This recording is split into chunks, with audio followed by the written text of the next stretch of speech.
3 517 cas confirmés et 432 décès.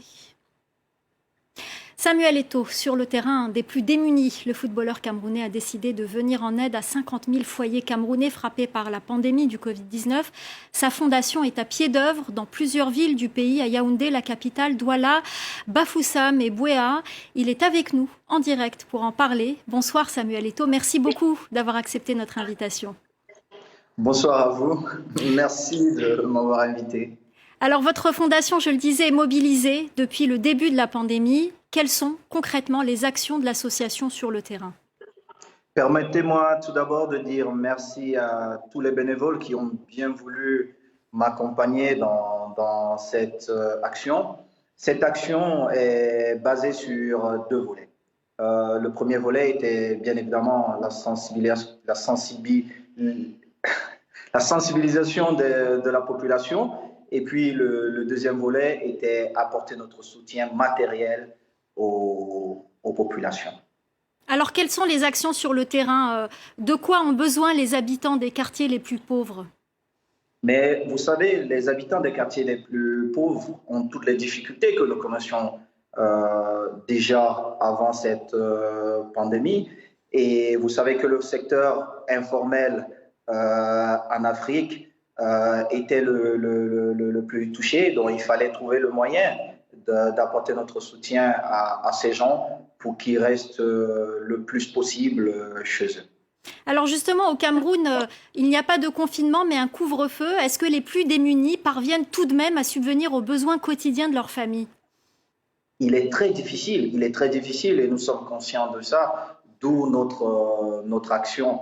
Nous avons voulu apporter des vivres à ces gens-là et leur témoigner notre soutien, sachant qu'ils traversent vraiment un moment difficile, beaucoup plus que d'autres personnes.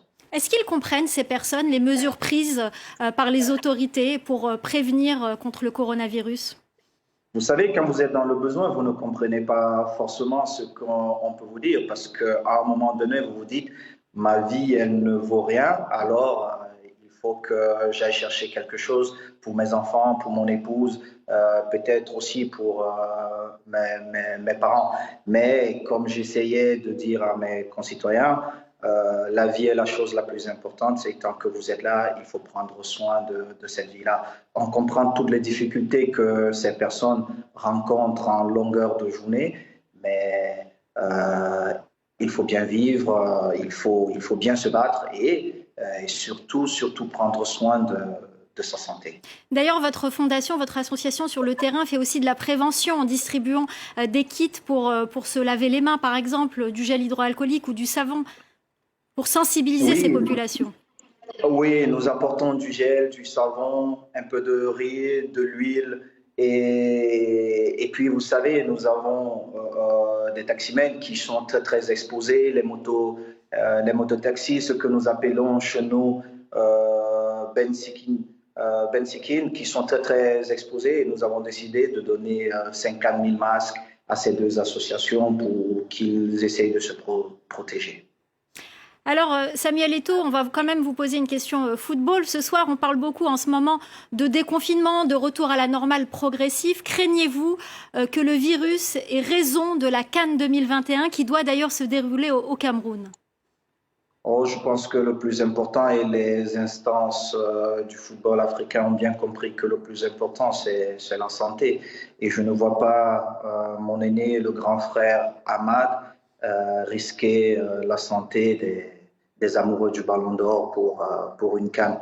Le plus important, c'est qu'on soit hors de danger et nous aurons toujours le temps d'organiser cette CAN.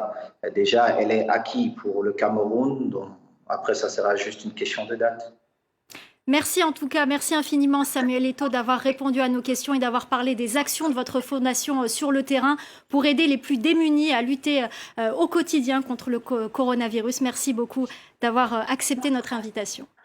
Merci à vous de m'avoir invité. Comment se profile le Ramadan en Tunisie? Le pays est confiné et depuis le début du mois sacré, les autorités ont instauré un couvre-feu.